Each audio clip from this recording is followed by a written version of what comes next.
ہر شخص کی نظر کا اثر ناظرین کی استعداد کے مطابق الگ الگ رہتا ہے. سمجھ گیا آپ؟ کسی کی زخم میں گہرائیاں زیادہ ہیں. ایک ہی نظر سے کسی میں 10 انچ کا زخم آ گیا، کسی کو 5 انچ کا زخم آیا، کسی کو 3 انچ کا زخم آیا، کسی کو 2 انچ کا زخم آیا، کسی کو 1 انچ کا آیا، کسی کو آدھے انچ کا آیا، کسی کو 1 زخم آیا. اتنی قسمیں سنا آپ لوگوں نے. اس لیے حساس اور اس مرض کے زخمی مریضوں کو مشورہ دیتا ہوں کہ طائرانہ نظر سے بھی اپنے کو بچاؤ، اچھتی پچھتی نظر سے بھی بچاؤ. کتنا اہم مضمون ہے بھائی، یا نہیں بتاؤ؟ تفسیر روح المعانی میں علامہ علوسی سید محمود بغدادی تفسیر کرتے اس آیت کی کہ اللہ تعالیٰ نے یسنون کیوں نازل فرمایا، یفعلون و یعملون کیوں نازل نہیں فرمایا، جبکہ نظر فعل بھی ہے عمل بھی ہے.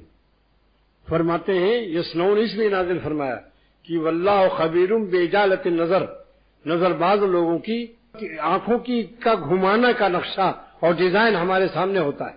ہم باخبر ہیں کہ تم کس طرح سے نظر گھما گھما کر کبھی گوشے چشم سے دیکھتے ہو، کبھی آدھی آنکھ دباتے ہو، اور کبھی کالا چشمہ لگاتے ہو، کبھی داہنے کبھی بائیں، کبھی غصے میں دیکھتے ہو اور ڈانٹ رہے ہیں ایئر ہوسٹس کو کہ ہم تمہارے افسر اعلیٰ سے تمہاری نوکری چھڑوا دیں گے، تم نے چائے میں دیر کر دی ہم کو.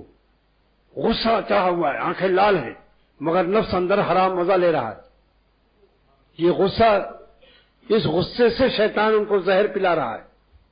پوچھا جاتا ہے میں نے اس لیے ڈانٹا تھا کہ مجھے اس کی طرف رغبت نہ ہو. پیخانے کو پیشاب سے مت دھو، اپنے شیخ سے پوچھو طریقہ کار کیا ہے. اور بعض لوگوں کو پیار اور شفقت سے شیطان مارتا ہے. وہ پوچھتے ہیں کہ جناب کی تعلیم کہاں تک ہے؟ ارے اسی کالج کا تو میں بھی پڑھا ہوا ہوں. ارے اسی گلشن کا تو میں بھی ایک بلبل ہوں. آپ کی تنخواہ سے پورا کام چل جاتا ہے، ورنہ میں آپ کی کچھ امداد کیا کروں، ماہانہ مقرر کر دوں. سو ایک دو مثال دے دیا.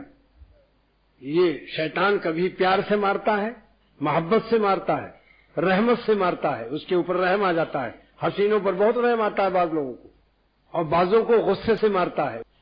مگر اللہ تعالیٰ جن کی حفاظت فرماتے ہیں ان کو اپنی ہر چال بازی کا علم ہو جاتا ہے. ان کا قلب اتنا حساس ترازو ہوتا ہے جیسے جویلرز کا، کہ سانس بھی روکتے ہیں تب سونا تولتے ہیں، سانس سے بھی ترازو ہل جاتا ہے.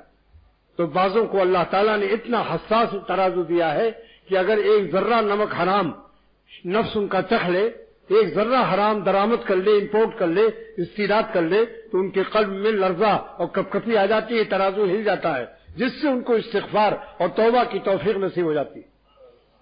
اور بعضوں کی ترازو لکڑی کی طرح ہے، ایک پاؤ لکڑی کے ڈال دو کانٹا وہیں رہے گا، انہیں پتہ ہی نہیں چلتا. ایسا انٹرنیشنل گدھا ہوتا ہے سب، وہ ادھر ادھر دیکھ بھی رہے سب کچھ ہے، انہیں پتہ ہی نہیں چلتا، ان کو بے حص شخص ہے.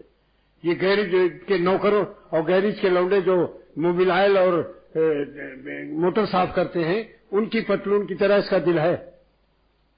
ان کی پتلون پر اگر پوری روشنائی گرا دو تو پتہ بھی نہیں چلے گا. بعضوں کا دل ایسا ہوتا ہے، اتنا گندا، خبیث الطباع، پلے اسی میں مرے اسی میں، بے حس ہو جاتا ہے. اللہ پناہ میں رکھے ایسے خبیث احساس سے. اندھیروں کا احساس بھی نہ ہو، معلوم ہوا کہ نور، اور اس کے گھر میں بجلی تھی ہی نہیں.